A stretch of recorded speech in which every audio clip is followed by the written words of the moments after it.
In the meantime, we can entertain you with with what?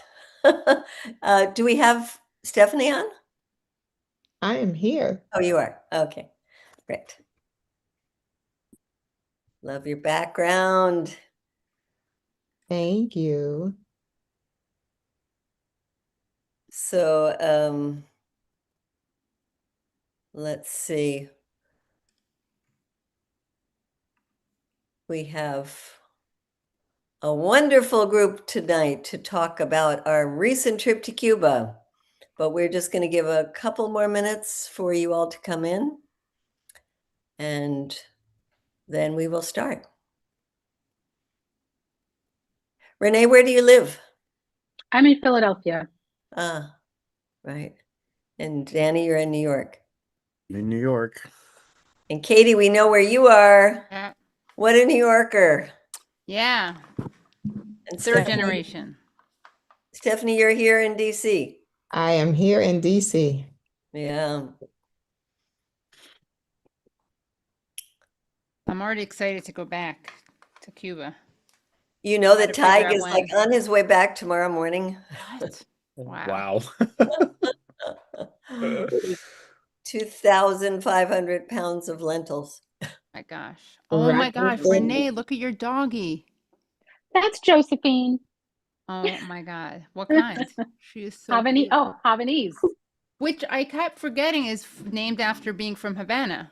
Right? Yes. Havanese. I didn't mean that, but Yeah. I saw I have so two many of them there. Havanese puppies.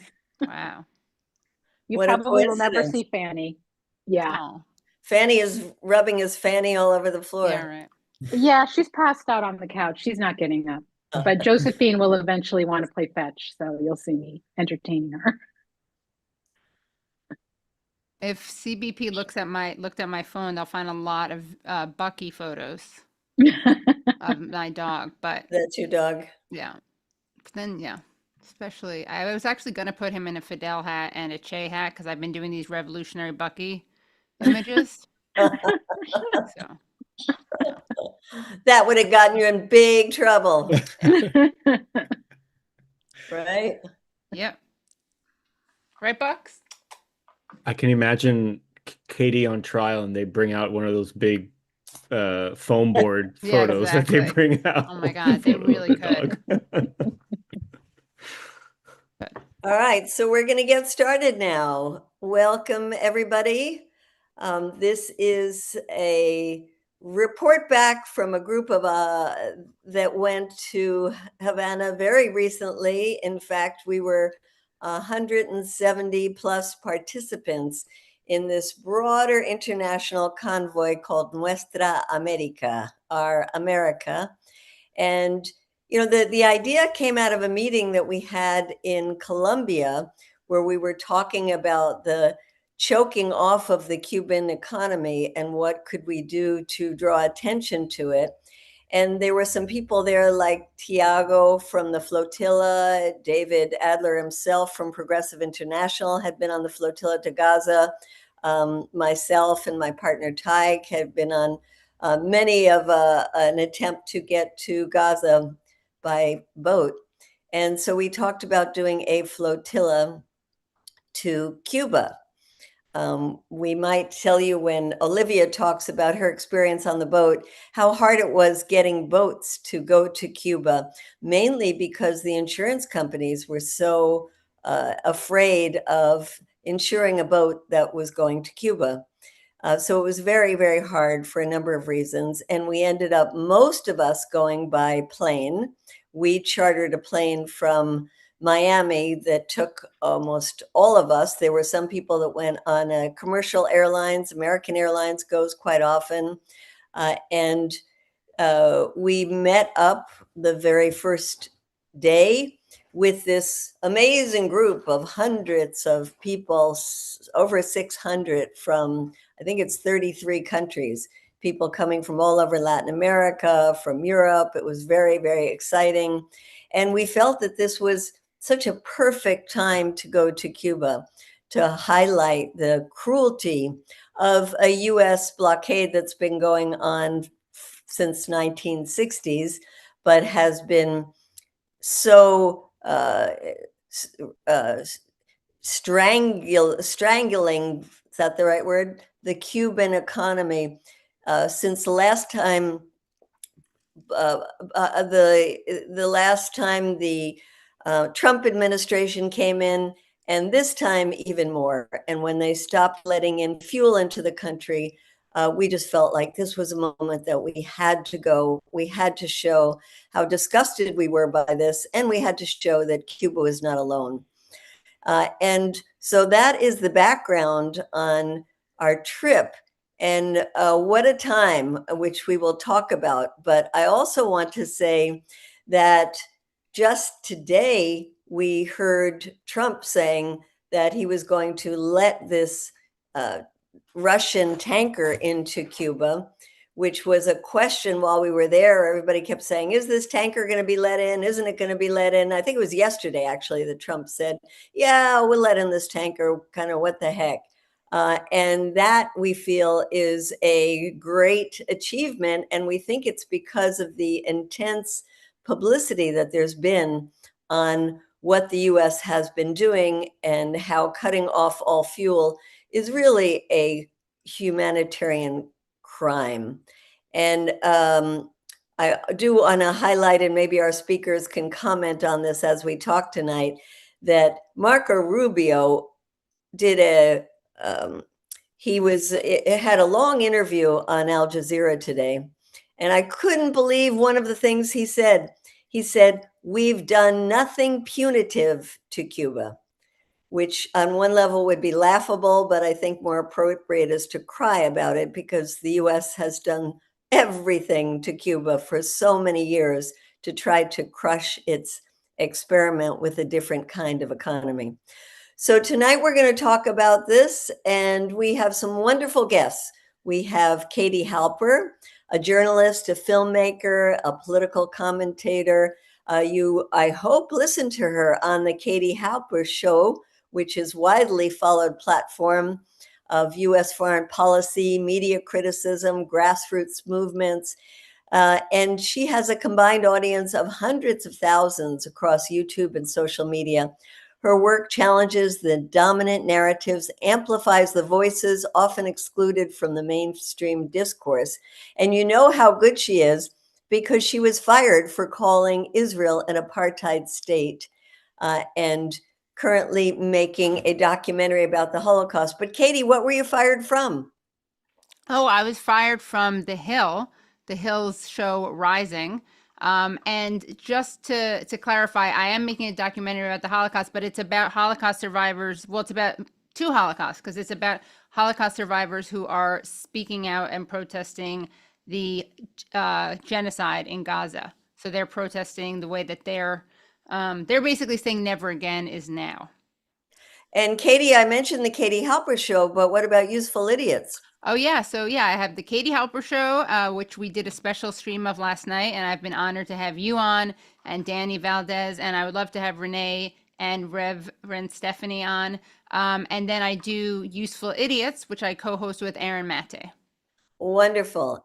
And then we have Reverend Dr. Stephany Rose, who is an organizer, a writer, a faith leader, lead spokesperson with the Movement for Freedom, where she works at the intersection of anti-imperialist advocacy and grassroots mobilization. Her work focuses on confronting U.S. authoritarianism, there's a lot of that, and advancing global solidarity movements while institutionalizing humanity. That is beautiful. And whether in the classroom, on the streets, in the community, or engaging in democracy, her work focuses on advancing equity for the most impacted and vulnerable communities while advocating for critical issues such as healthcare for all, education equity, affordable and sustainable housing, economic empowerment, and peace and safety for all. So thank you, Stephany, for joining us tonight. Thank you, Medea. And you did not have to read all of that. It's basically enough to say I look at who's hurting the most and try to do my best to help them. Well, and then we have a doctor in the house. We have Renee Quarterman, who is a surgical breast oncologist.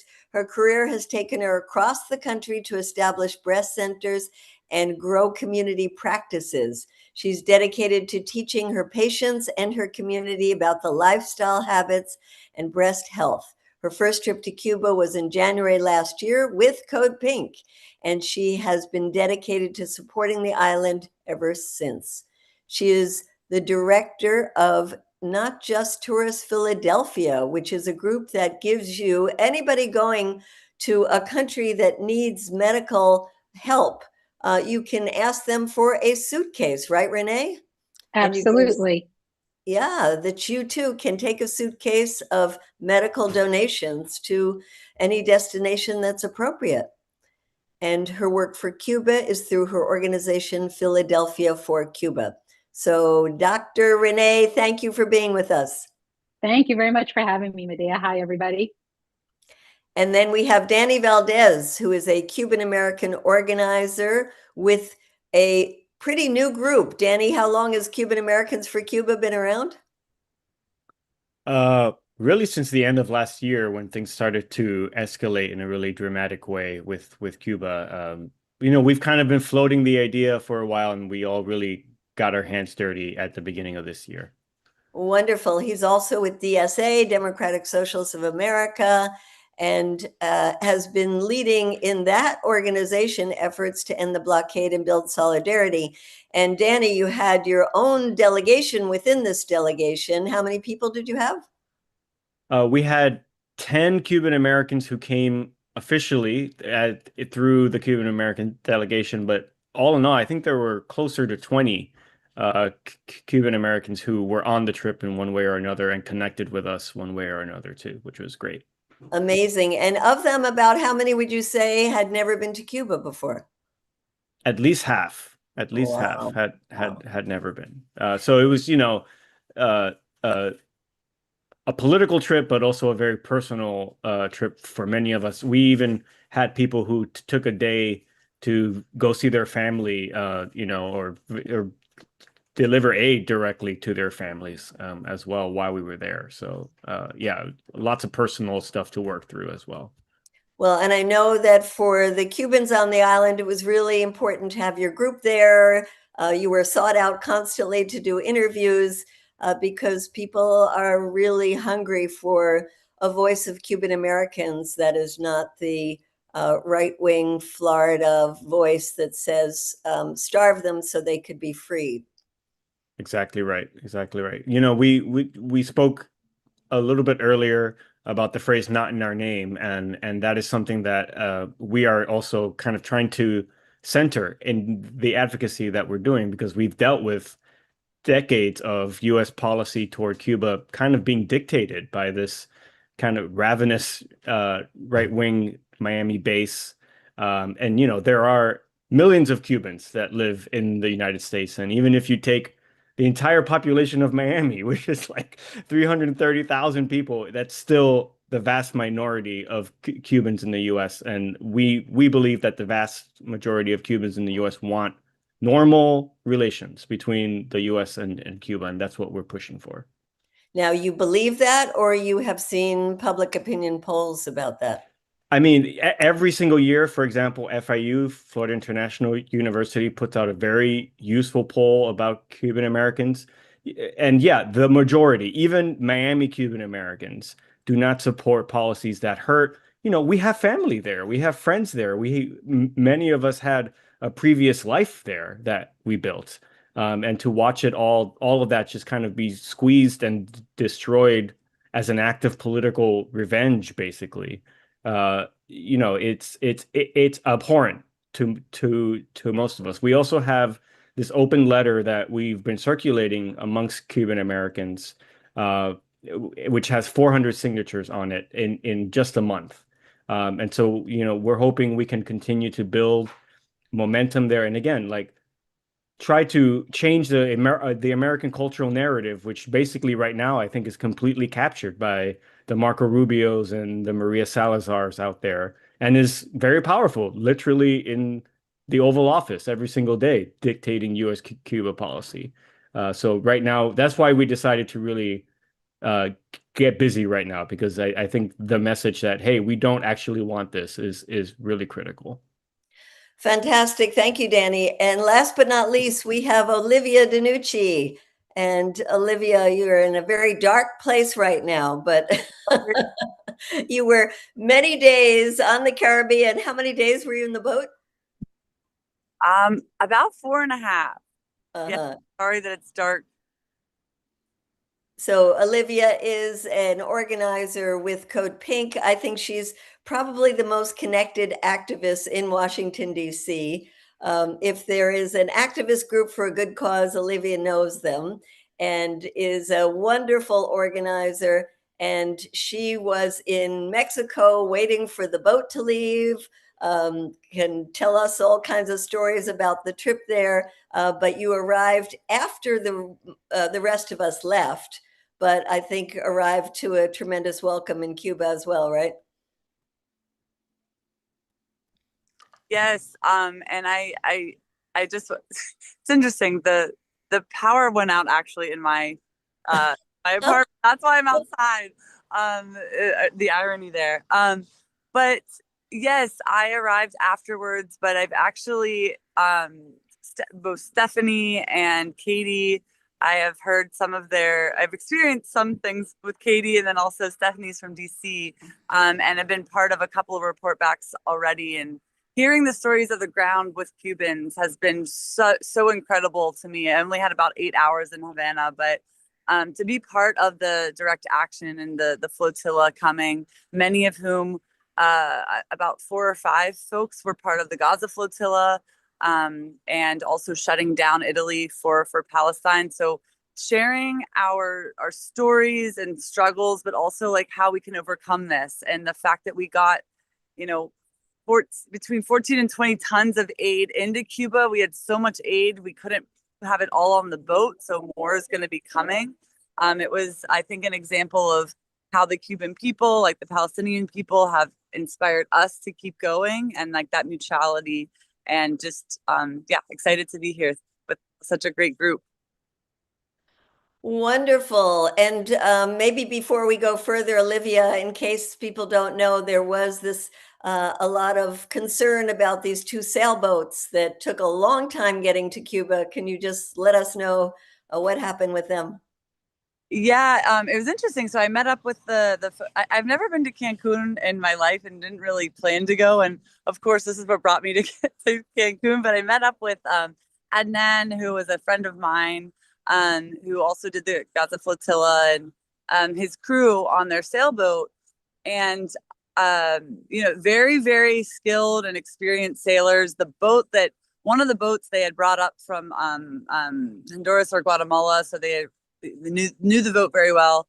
But I don't think they had their tracker on. So like we had a lot of service on our boat that could, send photos and updates and that. But because they didn't, they weren't able to be communicating with folks. And because they were sailboats, the conditions of the weather really dictate how long it will take.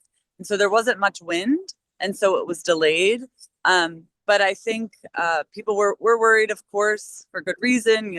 Trump has been bombing fishing boats and smaller boats, and that, even without those conditions, sailing from one country to another is a lot. But with a 3-year-old on board. A 3-year-old. Oh, wow. On board. Yeah. Oh, wow. I didn't know that. But they did arrive safely. They got there and had a warm welcome. But that they are there, and I think the hope is that more boats will continue to get more aid in to create like our humanitarian corridor, and that there's support for it. But they are safe, and probably preparing to join another flotilla soon. Wonderful. And I see people in the comments, if you can put where you're from, and if you have been in Cuba or even on this trip with us, if there's any comments you want to make of things that you learned, or of course, any questions you might have, please use the chat.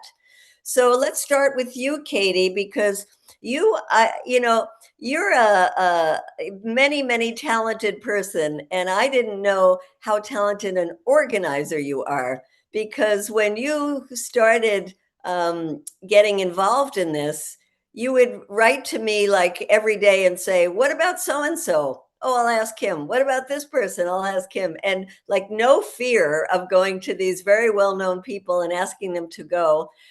So why did you throw yourself into this so wholeheartedly? Sorry, I was muted, ironically, since you were talking about how much I talk. I think I know I wanted to make sure that people saw Cuba and experienced Cuba firsthand. I mean, I was kind of selfishly, I was curious and I wanted to go back. I've been there 3 times before, so this was my 4th time. I was nervous about going back because I love Cuba and I knew that they were obviously struggling in a way that I hadn't observed the last times that I was there, because I wasn't there, for instance, during like the special period, which was right after the fall of the Soviet Union, which was a very hard time for the Cuban people, obviously. And I just felt like it was one of the times that it was important to show solidarity.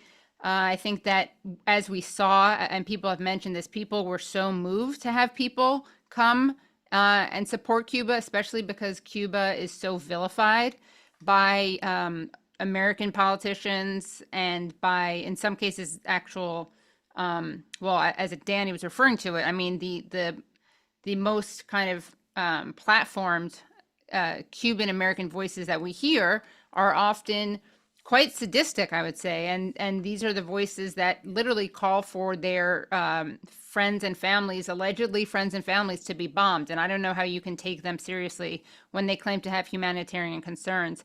We see parallels with the Iranian American community, where you see, and again, it's not that the Miami Cubans who get to speak for all Cubans represent all Cubans. They're just given this mic. They're well organized, they're well funded, they're politically connected. And you see a similar thing with Iranian Americans, where the ones who get to speak for all Iranians somehow say with a straight face that the Iranian people want to be bombed. So I just thought that it was important for people to see Cuba, to show solidarity, to also bring, obviously, the aid, the medical aid that's so needed, and also to show that, this is not enmity between the American people and the Cuban people. There's a lot of love and solidarity between the American people and Cuban people. This is a policy that is being done by politicians and a lobby, and it doesn't represent the will of the American people. So I know you had a chance to do a number of interviews. I wonder which one was maybe your favorite, or something that you learned from one of the people you talked to. Yeah, well, one of them, one of my favorites was something I just did on the bus on the last day when we were going to the airport, and it was a woman who works for Amistur, which is, I guess, the ECOP tour company or tourism company, and her name was Sara Dacey.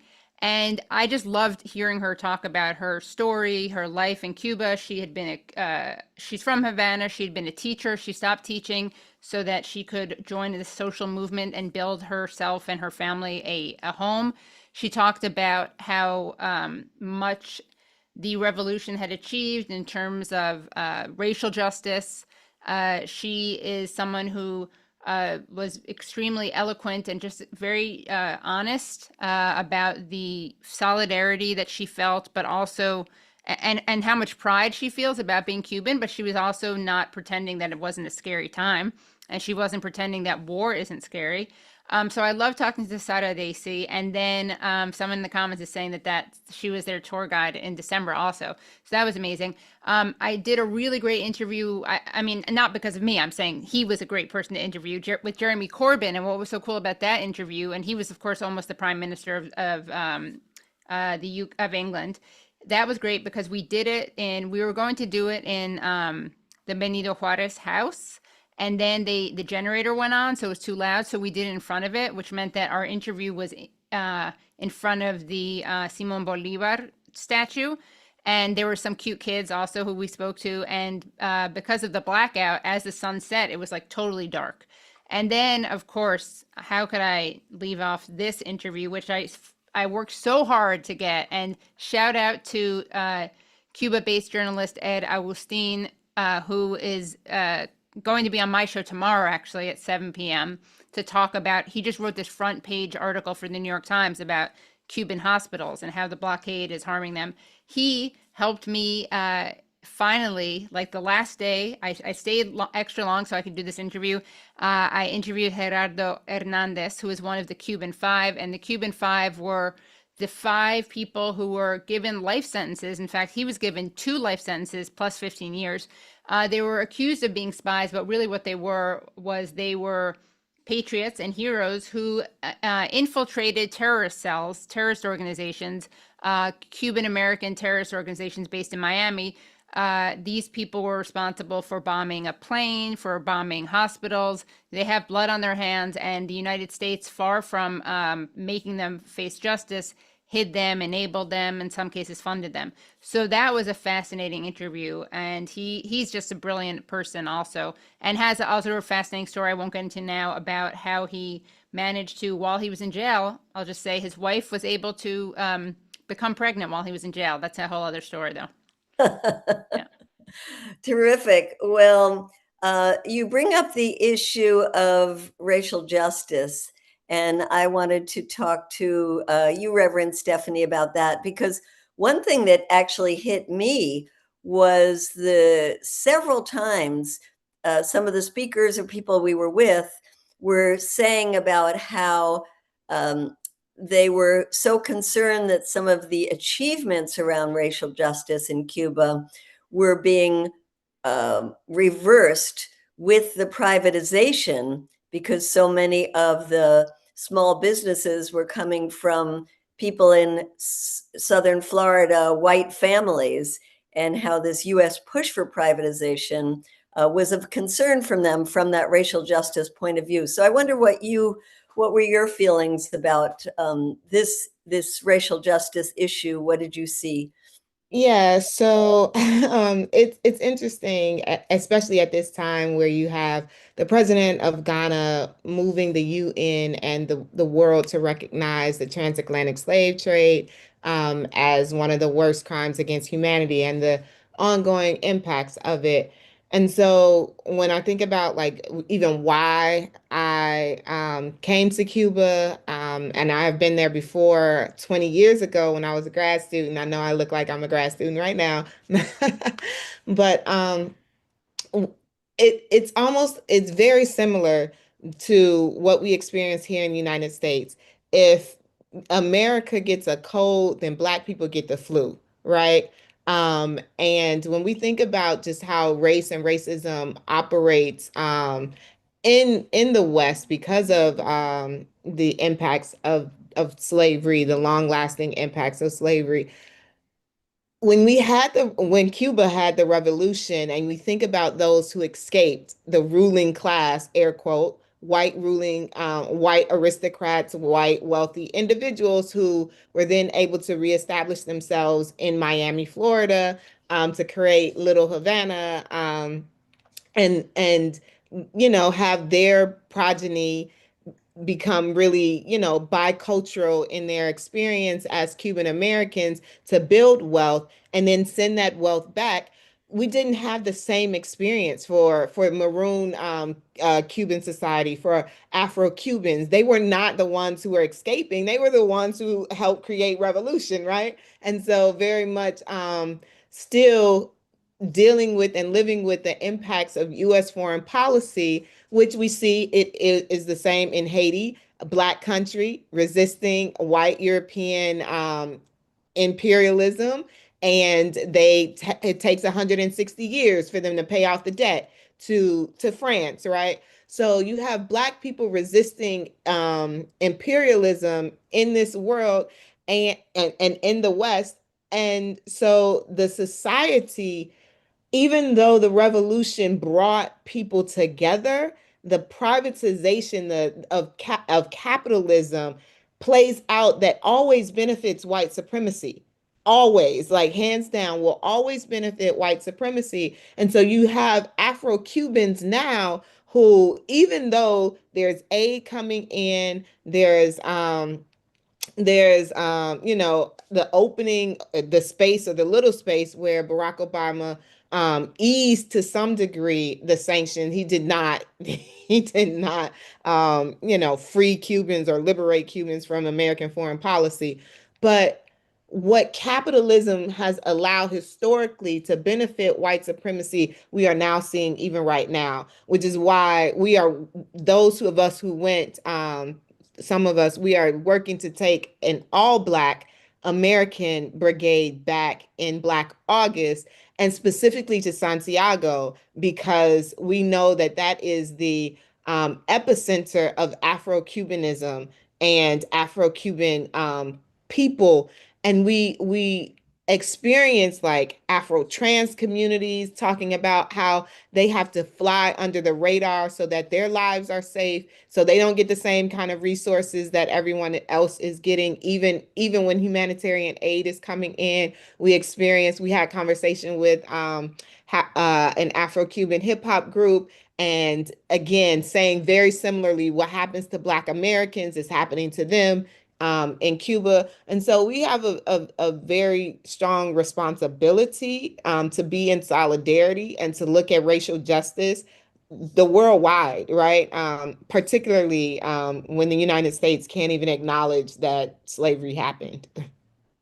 Absolutely. Thank you for putting it in that context. And Renee, I was, there was another doctor, there were several doctors on the trip. One of them, John Ruhr, works with Doctors Against Genocide. I don't know if he went with you to one of the doctor's offices, but he came back and he said, with the family doctor, he said, I feel like I died and went to Dr. Heaven. With the family doctor that knows the community, that really is embedded in the community. But then you have the fact that there's nothing in the hospitals and that they're just heroic, but are so crushed by the lack of both medicines and medical equipment. So how did you deal with that? So I must say that the doctor and the clinic that I work with most closely there, I met because of CODEPINK last year. So I was struck at first when I met Leonardo with how mature a physician he is, and he's only 31. So the more I learned about the Cuban healthcare education system, I realized that Cuba is creating individuals ready to care for humanity much more preparedly than the United States is. For docs in the United States, when we finish our training, we need more training. We can't really be let loose in our early 30s, ready to care for people with a lot of confidence. And so what has struck me the entire time is just the idea that healthcare in Cuba is based upon lifestyle and environment and prevention. And a benchmark for how well a community is doing is how many patients are kept out of the hospital and kept out of the emergency room. And in the United States, it's like by default, people go to the emergency room, they go to the hospital because they don't have adequate primary health care. They don't even have a doctor, or they don't have insurance to have a primary doctor. And this trip, I was really struck by a few things with my colleague as they went around. First of all, when in their neighborhoods, there's a rise, an uptick in people going to the emergency room now or 10 years ago, 15 years ago, the community goes back and looks at, well, what's happening in the community that these patients have to go to the hospital, as opposed to the United States, where we would say, well, doctor, what's wrong with you that you can't keep your patients out of the hospital? So it was just this more holistic look at how can we help the community to keep people healthy, as opposed to whom can we blame for the fact that, this benchmark isn't being met. And as primary care physicians, the Cuban example is exactly what primary care and family care is supposed to be. There is one physician, with or without a nurse. They live in the neighborhood with their community. and each doctor and or nurse are responsible for a certain block. Maybe they have 600, 700 patients. They know everyone. They know their kids. They know their parents. And house calls are the norm, especially now because of the worsening blockade. People who are sick, the elevators aren't working. They can't walk as far, certainly no cars. And so the doctors are increasingly doing house calls and seeing fewer people in the clinic. And so just going door to door, always on call, not necessarily emergencies so much as I just don't feel well. Can you come see me? I think my blood pressure is elevated. Oh, you're right, it is elevated. What can we do about it? So that sense of community is just even stronger. We went to one of his patients' homes.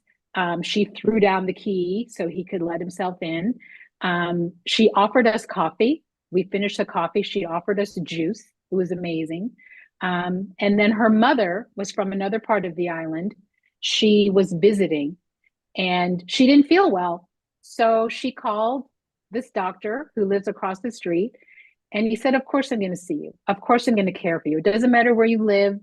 You know, I provide healthcare to anyone that needs it, which was just so refreshing because that would never happen in the United States. Just lots of examples of just that camaraderie, putting humanity first. And I think having that mindset makes you a very mature provider a lot earlier than folks in the United States. And Renee, did you meet any doctors who had done any of these overseas missions? I did. And the doctors that I met were very, very proud of that work. And I know that when they come back and they turn around and teach, they really instill this sense of service, whether it's in Cuba or abroad, this sense of solidarity that we are here to help humanity and we are here to support life. There's a humility and a pride in that. And I think this quiet confidence in being able to care for anyone. These physicians that have gone off to other countries have seen horrible disease. They've seen trauma with, believe it or not, less than what Cuba has to care for its own patients. And so again, just the idea of just these mature physicians who are prepared, I think, for anything is really inspiring and humbling for me. Wonderful. And I just want to uplift a comment by our wonderful Mary Ann Saras, who was so helpful in this delegation, has been doing such great Cuba work. She took a group to meet with her friend, Dr. Marta Galvez, a community doctor who has been on many missions overseas. And she said, if anybody wants to be in touch with her in Spanish, she can put you in touch with her on WhatsApp. So that's a great opportunity to have ongoing contact with one of these wonderful doctors. And it is just so heartbreaking to see how the US has maligned the international doctors, saying that they are modern day slaves because a portion of their salary goes to the Cuban healthcare system instead of directly to the doctor, and has squeezed countries to not invite Cuban doctors and actually dispel or send home the doctors that were there. So Danny, let's come to you. One of the things that has struck me in the last couple of years I've been going to Cuba is the number of young people who are really feeling a lack of opportunities for the future. You know, we didn't talk, Renee, about the doctor's salary, but even there, you know, a doctor is earning like $25 a month. I know you spoke to a lot of young people. What sense did you get about where the young people are today? Yeah, you know, I think if you're a young person in Cuba today, you've pretty much only experienced crisis for all of the formative years of your life, beginning with COVID. Now, we saw the effect that COVID had on our young people in the United States. Now, imagine if sort of that level of economic paralysis and lockdown and all of that stuff kind of lived on in the ambient sort of, you know, policy of your country for 6 years. And that is how we're talking about universities being shut down. We're talking about, all in fact, one of the things that struck me the most about being in Cuba this time was how eerily similar it felt to COVID, where, like big major institutions were just not open. The university was, had a big yellow, white tape across the entrance there. And young people, I've often described the social dynamic in Cuba as kind of the opposite that we see here in the States, where young people are sort of more progressive and more on the left, and like, but young people are also in the United States seeking an alternative to something that they feel, has not benefited them in any way. And I think young Cubans are kind of find themselves in a similar situation. That said, I did not talk to a single person, including young people, who agreed with what Trump was doing, or that wanted U.S. sanctions to continue to drill down. And there are plenty of people who will talk to you in Cuba. There's this notion that, like, if you talk bad about the government, like, they'll swoop down from a helicopter and capture you. Anyone who says that to you has never spoken to a Cuban in Cuba, because they will talk to you incessantly about all kinds of things that they don't like about their government, or something that they think the government could be doing better. Just like here, there's normal political discourse in Cuba, like there is in any country. But everybody also has a keen understanding that the country has been under, especially over the last 5 years, pretty extraordinary external pressures. And it's sort of having the opposite effect, I think, of what Rubio would want, in turning people sort of away from the political project in Cuba, because the mask has fallen off here, right? Like, they're not even pretending that this is about like human rights or democracy, or many of us who have done Cuba work know that one of the most challenging things we've had to navigate over the last 60 years of doing this work, not that I've been doing it 60 years, but others have, is like we have to get past the patina of like the human rights concerns and the this concerns. That is no longer a factor because they're not even pretending that it's about that anymore. And I think for young Cubans, it has sort of regalvanized and reaffirmed something for them, that to them it's just an excuse the government makes when the government is not meeting the moment. And like, I want to be clear that it is a government that I think in some ways has not met the moment, right? Like, there's nobody here who I don't think Cuba gets to the place it's in without some sort of like government culpability. But at the same time, we cannot. And what I always tell Cuban Americans who, come at me for my positions, it's like, look, all I want to do is tell the whole story. We cannot only talk about where the government has fallen short, because we are leaving out 75% of what is actually causing the conditions in Cuba right now, at a minimum. And we walked a lot on this trip. I'm sure everybody had a similar experience of walking literally miles every day from the hotel and to the hotel. But one of the great things that provided us was a chance to kind of just hang out on the streets of Havana and talk to people. And of course, as soon as we mentioned that we were, a group of 12 Cuban Americans who were walking around, people wanted to talk to us. And it was interesting to me also, some of the like misinformation about the United States that many Cubans have. For example, like, there was one conversation I had with a kid, and when I explained to them that no, we pay out of pocket to go to the doctor here. Like, and he was like, "What?" He's like, "Yeah, I'm like, you don't just go to a doctor. You have to pay out of pocket. Not only that, you have to pay some like corporation every month for the privilege of doing so.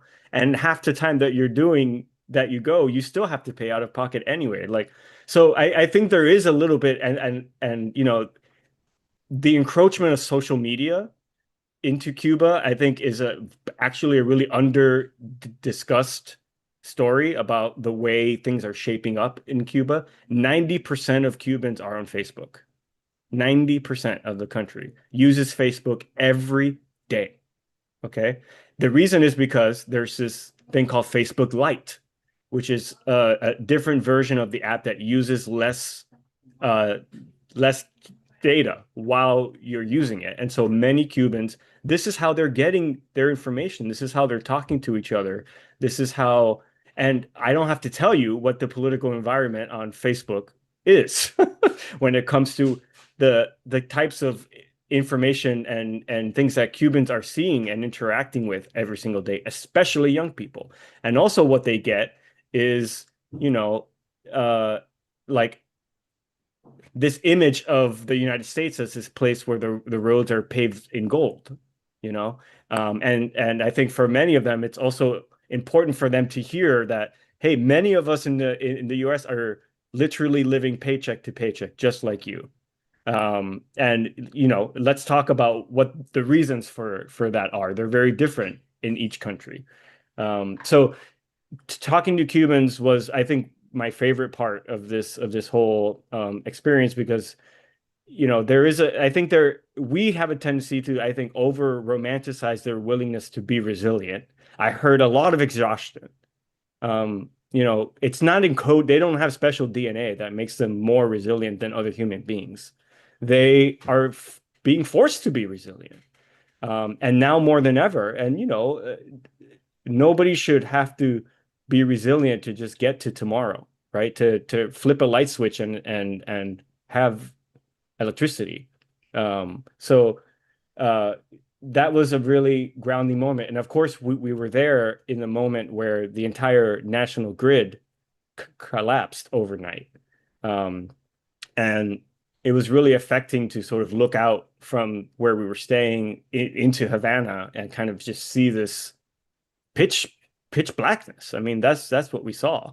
And it made the scale of what we're talking about here feel really real. And the fact that it wasn't a natural disaster that caused this, it wasn't like an accident. Like, this is being done on purpose to these people, and we're all paying for it. And me as a Cuban American, it's being done in my name, additionally, on top of that.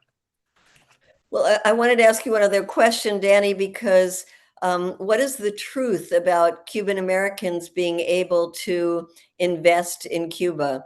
It seems like that's something that the US government is pushing, but it seems like that's something that already exists. So what's the reality? Ironically, the biggest hurdle has always been the US government. In this case, these OFAC rules that, again, are designed to restrict investment into Cuba. That's the ultimate goal.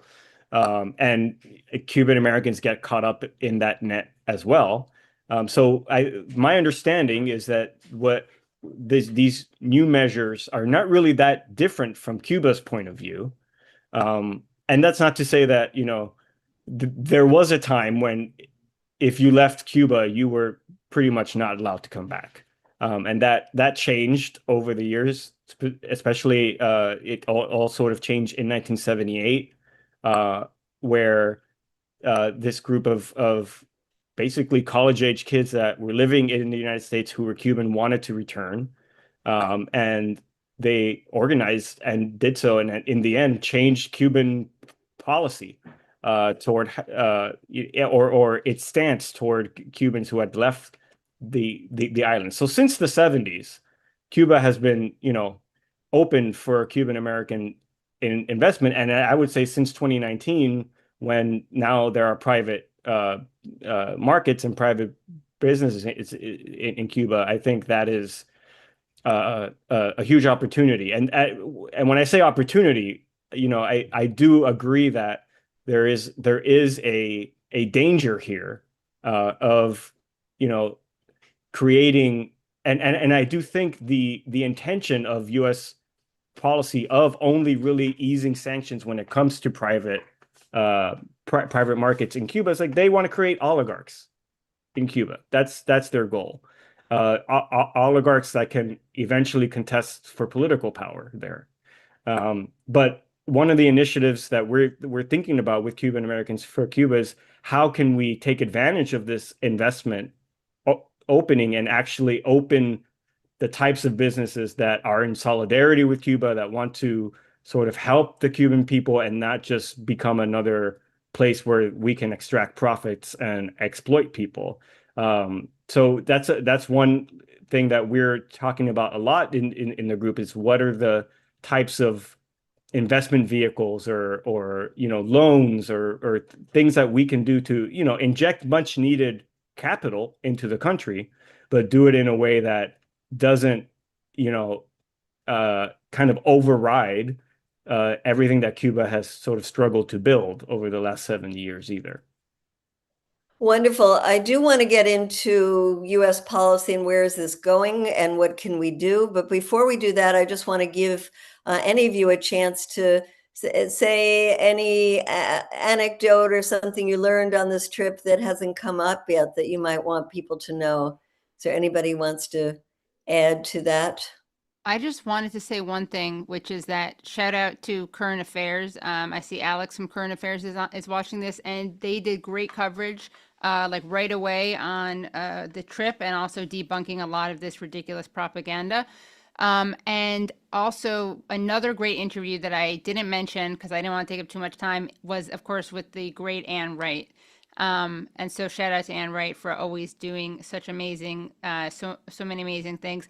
The thing I just wanted to bring up is that I think that there's a really important story with the healthcare piece, which is that if people knew, I think in America, that there's this breakthrough Alzheimer's treatment that they've basically discovered in Cuba, if people knew that Marco Rubio is making it impossible and illegal for American doctors to work with Cuban doctors on things like this, if people knew that, Belly of the Beast, which is a great film company, independent film company based in the States, but also in Cuba, if people knew that that this could change people's lives, this Alzheimer's treatment, or that there's ways to avoid amputations, if people knew that, like, Marco Rubio's hawkish, insane, weird, should be resolved in therapy, foreign policy, psychosis was not just harming Cuban people. We see that's obvious, but it really harms people all over the world. Like that, this to me is the perfect metaphor of how the blockade and the sanctions harms everyone.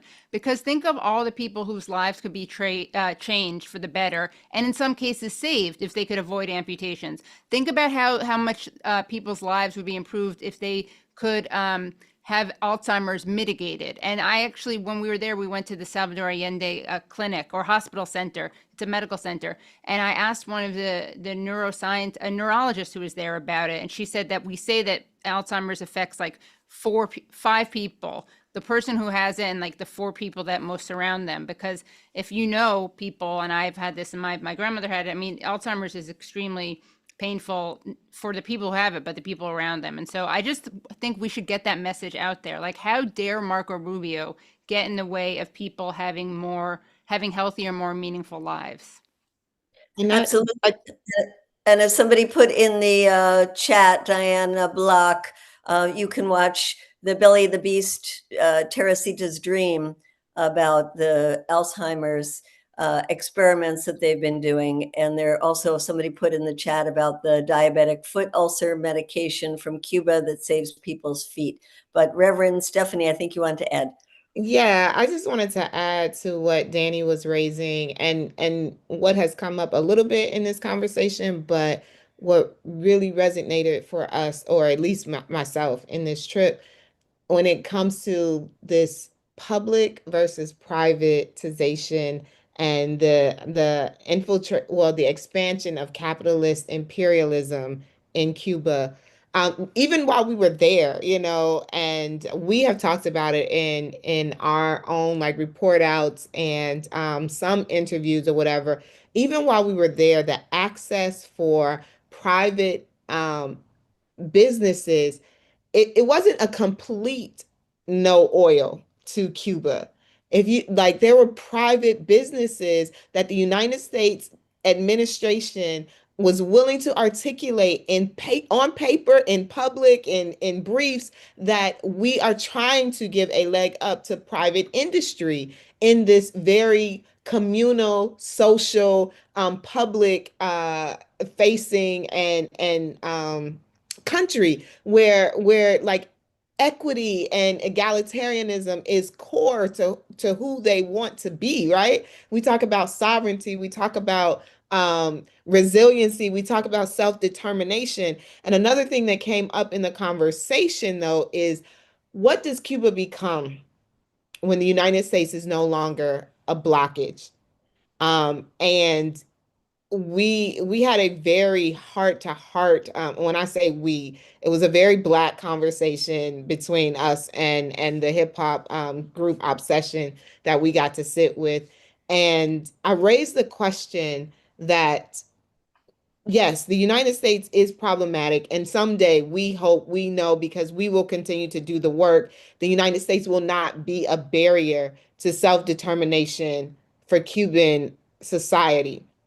When that happens, and this bubble that the United States has forced Cubans to operate in to be resilient, what potentially might be lost because of it? And I likened it to what happened in Black community after segregation, right? Like during segregation, we were forced to to be in community and to trade dollars and to circulate dollars, to be resilient with each other. Integration comes along and you can't find a Black dollar that circulates between 10 hands, within Black community. And so what happens for a nation that has been forced to really figure it out on their own when capitalism and imperialism becomes open to them because the United States is no longer a block, and just having to sit and to wrestle with that, right? Like what potentially could be lost even while we gain. And we know that we want the United States to no longer be a block, to access to global markets and all of these things. But we also don't want the expansion and for Cuba to become another like Jamaica, where Jamaica is no longer for Jamaicans because so much capitalism has happened. I would echo that, Reverend Stephany, because I've spoken with Afro-Cubans as well and thought, well, if there's one thing that Black Americans can offer in this movement when Cuba emerges from this blockade and strangulation, it will be our experience with segregation and our experience with lack of access, that we can perhaps be proactive and help Afro-Cubans create a community early on that we have had to build and that we're still building, to try to give them a leg up or a head start, or at least approach the starting line with white Cubans to try to give them the same opportunities. I'm fearful about that. Olivia, I see you have your hand up. No, it's been so great to like listen to all these things, but I'm seeing in the comments, what can we do? And then also for me, like being on the boat with service, I had a lot of FOMO of like what everyone's experienced on the ground.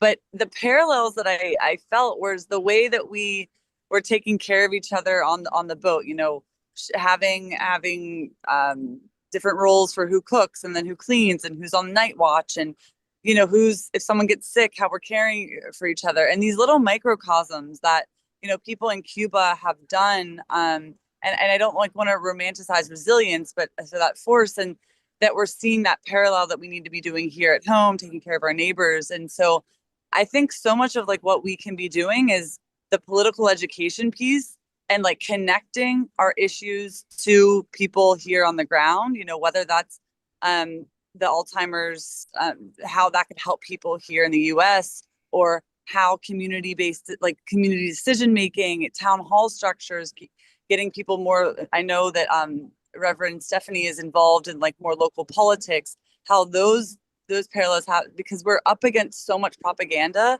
To see the amount of articles that came out of the delegation, to see how many more people want to bring delegations there, it made it more tangible when we say, what can we do? I feel like this delegation and the people of Cuba have really inspired more people to take action and to really make solidarity be a verb.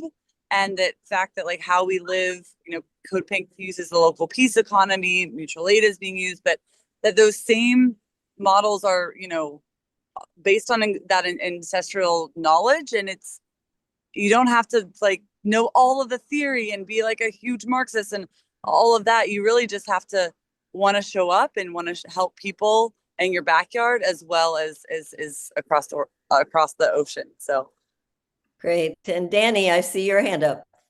Disciplined group we have here. Yeah, I think on this question of Cuba post embargo, I do think that, Cuban social, like I always joke, socialism with Cuban characteristics, and the embargo are intertwined with each other.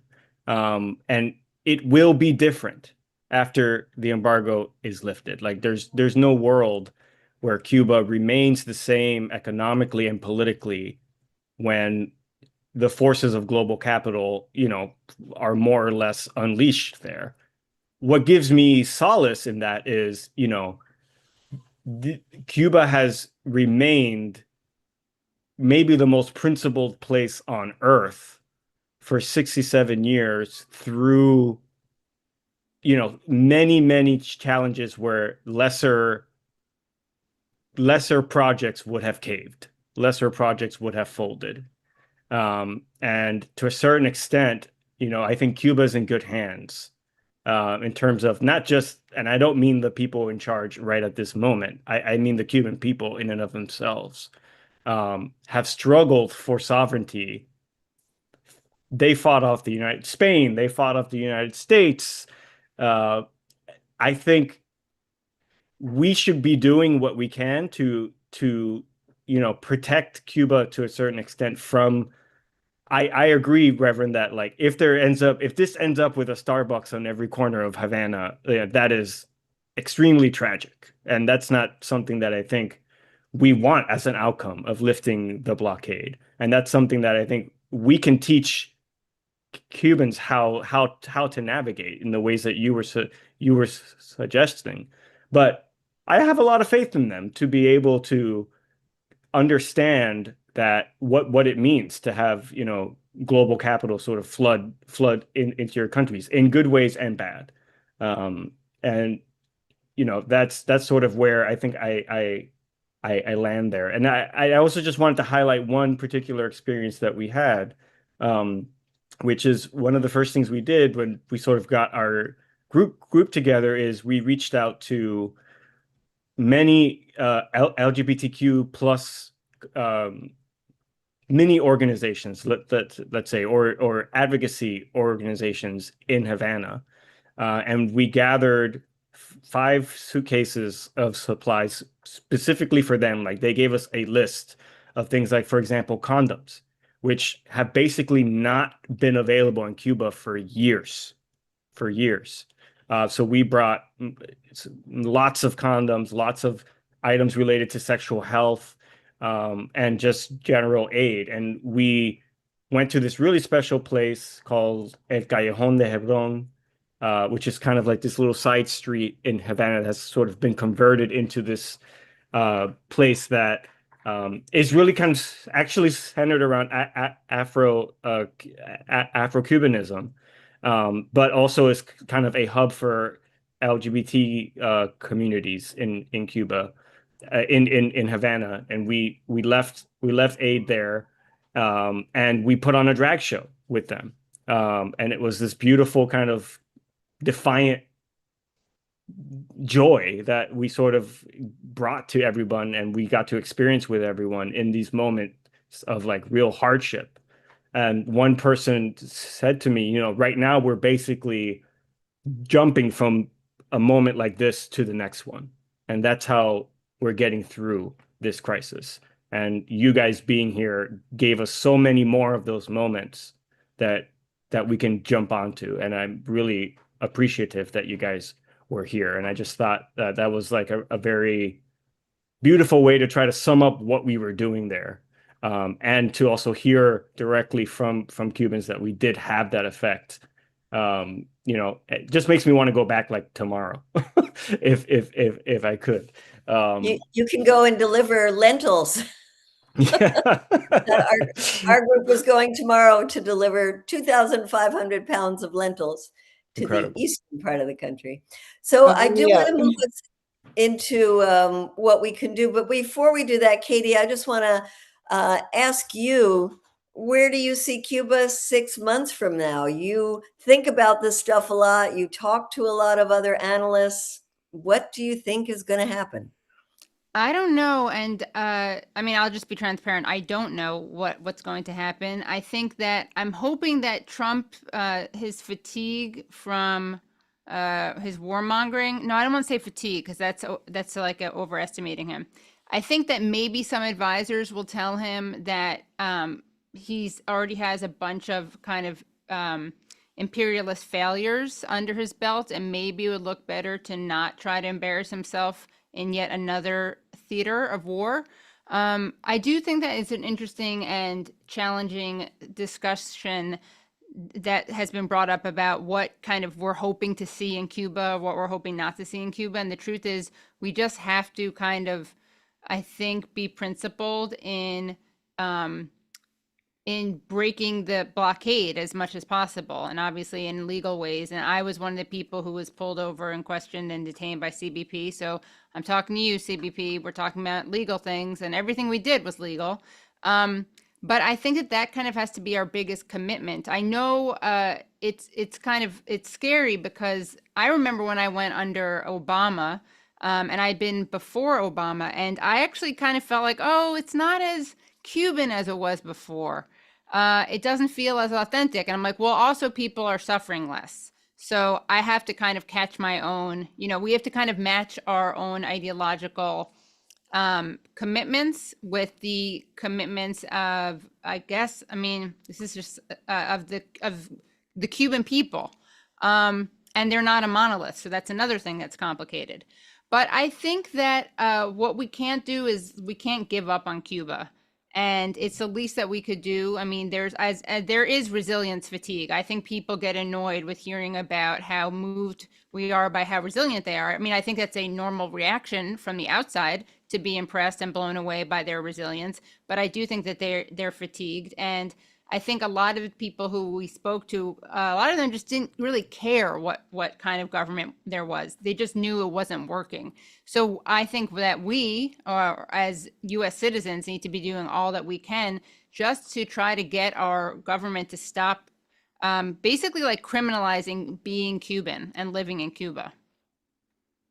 Wonderful. And you will have an opportunity to hear from a brilliant Cuban, as Katie Halper has said, and that is, oh, no, this is going to be Rafael Hernandez. No, Gerardo is going to be speaking on April 8th webinar, as well as Cuban analyst Rafael Hernandez. So here's a chance to hear directly from a number of brilliant Cubans about where they see this going.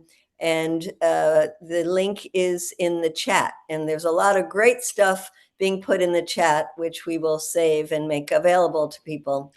So let's And one other thing I just want to say is that I think we also really need to, and we've been doing this, but unite the struggle in support of the Cuban people with the struggle in support of the people of Venezuela. We need to, I think, be in solidarity and really just connect the dots for people who, so if they're not already with us and they don't already see it this way, we really want to show them our government is not spending money on the people in the United States.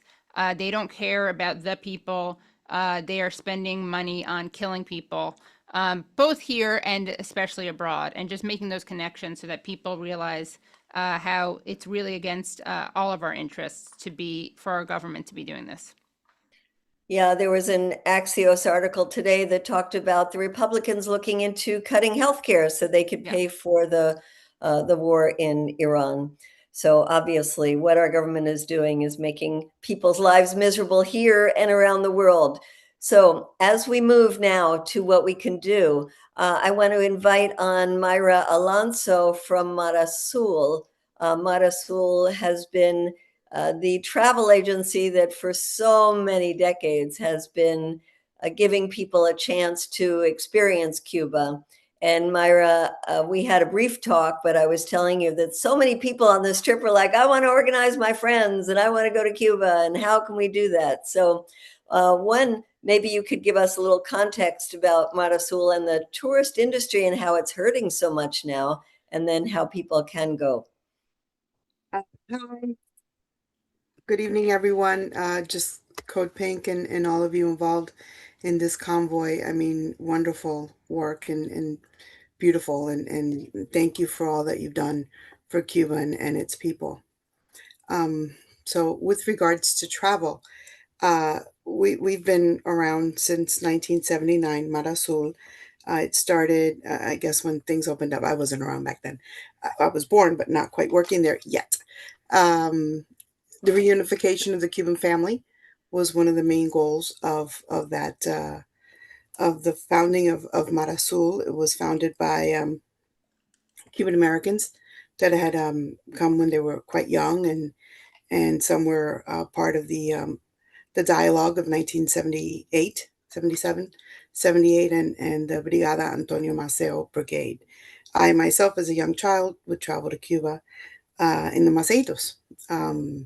And we'd spend summers there and with our Cuban counterpart, pioneros, and also would have a chance to stay on for a couple of weeks or a month in my case, and stay and visit with family while we were there. Traveling now, it's still possible, as you all did, either through charter flights from Miami and the commercial uh, airlines that are continue to fly down. Um, will there be changes in scheduling and frequency of flights? Those rumors have been going around for quite some time, but nothing has changed. There haven't been any changes, knock on wood, to the travel regulations these past, under this current Trump administration. They continued to have under the category of travel the support for the Cuban people category, the people to people exchange category, those that are going down to conduct professional research in Cuba, family visits. How this is, again, we can still go. Are people going regularly? Are they concerned? Are they afraid? What can happen? Um, yes, they are. They're concerned. Many Cuban Americans are holding back from travel because they don't want to get stuck down there when something happens. It's so many calls and so many things and so many questions that come up. What if? What if? What if? Like, well, nothing's happened yet. People are going. They're returning. Yes, some have had some questioning when they come in through CBP and all that, and it's horrendous that they do that. um, what is the goal in that? It just makes no sense. But we're still around. Marasul, we're in New Jersey. Thank you so much, Diane. Anyone who would like to reach out, if you want to set up a delegation, if you want to just talk about what's possible, what we can do, and how we can help, please, I'll put my email in the chat, and I'll include the office number as well. And we'll do what we can. We work with Amistor. We work closely with ECAP. If you want to travel individually, we can help with that. If you want to travel in a group, if you want to, we'll do whatever we can. The important is that whoever can go. And again, we'll assist in any way we possibly can to get you there. And thank you for having me on this evening. And I know it was last minute and I'd really not that prepared, but We're there. You're wonderful. For We you just all. wanted you to be present and give your info, which is now in the chat, thanks to Oh, Marianne Sarah, who is a great proponent of Mar Azul. And so thank you. we also have a wonderful section on the Code Pink website about how you can go as well. You can even organize your own friends to go. And I see, Katie, you have your hand up. Oh, yeah, I just wanted to say I remember hearing about Marasul years ago. I actually worked on a documentary with Estela Bravo, and it was called Free to Fly, the US-Cuba link. And so we interviewed people on like, it was really interesting, both sides of the spectrum, including, like Republicans who really wanted the blockade to be lifted for very different reasons from those that we do. But so I've always been really moved by Marasul and how much kind of family unification you do and how important you are as an organization. So thank you so much for that. Wonderful. And Mary says she put your info in the hosts and panelists, but not for everyone. So we'll put it in there for everyone. I think that will be a very good resource for people. And one more thing is that on the show yesterday, sorry, I promise I'll stop. Yesterday on the show that you were on, Medea, we had a training basically because of what happened at CBP. If people want to learn about how to prepare so that they don't have traumatizing experiences, because what we don't want to have happen is let people, because of what CBP did, we don't want to let them discourage people, because the truth is, it's much more manageable if you go in prepared and you know your rights. So I did an interview with a brilliant lawyer that you can find. I just put the link into to the show that we did yesterday. This brilliant lawyer, Moira, who's a member of National Lawyers Guild, because we just need to make sure that we're prepared, we know our rights, and then we can do it. And if we protect ourselves, but we also protect everyone in our networks if we do it that way. Excellent. Thank you. Danny. I just wanted to highlight, it's great to have Mayra here, who was talking about a little bit about the history of Mar Azul. The stuff I was saying at the beginning, that we as Cuban Americans got to meet one of the original Maseistas who went, Rafael Betancourt, and we got to have breakfast with him, and he had all of these fascinating original documents and magazines that they published, and it was a really, like, I think everyone's favorite, one of their favorite parts of the trip. And it's great that Mar Azul is still here and carrying on that legacy, because like I said, it wasn't just US policy that needed to change in that case. It was also Cuban policy that needed to change. And I think it's very it provides a window into the role that Cuban Americans can play in Cuba's future, because we can be a force for Cuba's development and for the good of Cuba, instead of always trying to advocate for its downfall or for it to change in a really radical way. Excellent. Thank you, Danny. And so that's the issue about going to Cuba. And you've all, well, these participants tonight have all been there. So we know that you can go. It's not hard to go. And we need to push you to go, because Cuba needs tourists. They need people with dollars to go there and spend their dollars. And we need you to come back and talk about it. So I just want to say a couple of the things that Code Pink wants to do is, in terms of travel, is not just promote our own trips, but to promote others' trips. National Network on Cuba, Global Exchange has 3 trips coming up. All of the groups that are going that we think that we should be publicizing, let us know, and we will put it in one place so that people can see what are the different opportunities they have if they don't want to organize their own trip, but want to go with somebody else. And then I am so inspired by Olivia's example of doing educational work, because while she was in the Caribbean Sea somewhere, she was organizing a report back here in Washington, D.C., which we had the day after she returned. So she's a great example of getting the word out. And she's also a great example of using Cuban culture and just music and joy to create events that are fundraisers for Cuba. because she did one here that raised about $5,000 before we left, where it was a packed house and people just had a great time being together and raising money. And Cuba needs the funds. You can raise the money and give them to so many different groups. You can give them to us at CODEPINK. I mentioned we're taking down thousands of pounds of lentils tomorrow. We'll keep taking medicines down. The People's Forum has done an amazing job with the solar panels. The Global Health Partners has done so much work together with the National Network on Cuba and others, and sending pacemakers to Cuba. So there's lots of great groups. We can, and anybody else want to put any other ones in the chat of where you can feel confident giving your money that it's actually going to go to help groups in Cuba. And we also have Marianne Sara, who is just a brilliant and determined person. I hope you're going to talk about Congress. If not, I will do that, Mary. Oh, I will certainly talk about Congress. I'll talk about it for days. But before I do, I want to... You don't have days, Mary.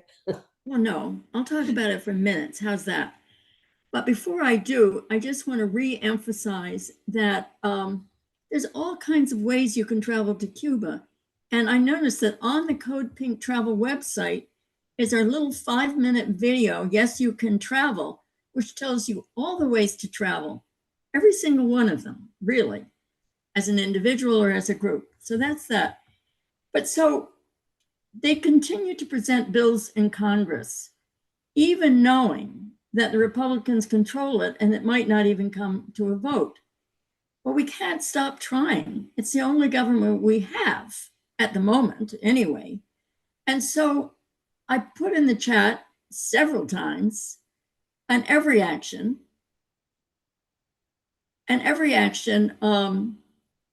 that you can take. Just click on it. Can I put it again? We'll put it in there for you. Okay. And this is a resolution in the House and in the Senate to apply the War Powers Act to Cuba to say they can't invade Cuba without getting Congress's permission. Well, that's sort of silly, but it's what we've got to work with. And then Meeks and Jayapal introduced a new bill that doesn't have a number yet, so we can't take action on it yet, that would prevent any funding of military aggression against Cuba. So now why should we do these things, even though we might not get them passed? Because it's an organizing tool. It's a way to let thousands of people all over the country know what they need to do to act on their disgust of US policy towards Cuba. And it also is an organizing tool to organize our members of Congress who need to hear from us. And I think it was Danny, of course, who had the brilliant idea just last night that we should also be talking to all our candidates. We have midterms coming up, and every single one of them, incumbent or on the ballot, needs to declare their commitment to ending this nonsense with Cuba. Is that fast enough, Medea? That's wonderful. And I want to add one other thing, which is Ron Wyden in the Senate. Oh, yes. Yeah, Ron Wyden in the Senate has for years had this bill to lift the embargo to trade with Cuba. And he hasn't put any effort into getting co-sponsors and to moving it along at all. But we can put some spark to that. And in fact, we went into his office and we went into the committee that he is the minority leader on. And we said, there's now over 200 people that just got back from Cuba that really want to work on this. And we want to get co-sponsors. We want to get some excitement about that bill. So that's another one. And we want to Let me say something else. Yeah. In the House, there's a House version of it.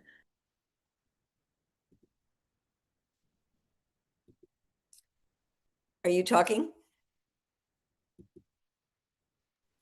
So there's HR 7521 in the House, which also needs support. And then, Medea, I hope you'll talk about our lobbying day.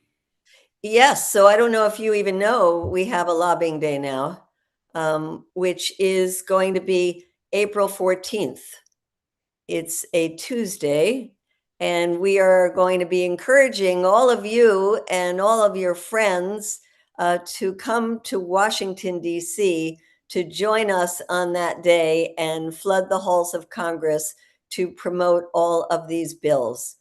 So it's the day before Doctors Against Genocide has been organizing for a long time now to bring hundreds, well, they say 1,000 doctors to speak out and promote bills against the genocide in Gaza and also the war in Iran. So we will be hooking up with some wonderful people between the 14th and the 15th. We are going to ask some of the members of Congress who are actually going down to Cuba very soon to do a briefing on that day. And so we hope you will join us. We will look for either free or very low cost places for you to stay. And it will be a glorious time to be together in Washington, D.C. Mary, is there anything else you wanted to say maybe about the upcoming webinar? Can I add a quick Oh, yes, please. quick thing? Okay, if you, I know we're throwing a lot of links at you, but DSA has a tool that will automatically find your congresspeople for you, will send them a letter that asks them to support all of these bills in one go, makes it very easy.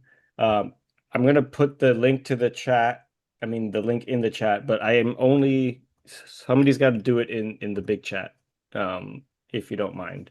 And that it will take you 2 minutes, and you can at least have done that. And yeah, we are also all the way in for lobby day. We really want to make a huge effort to push these bills.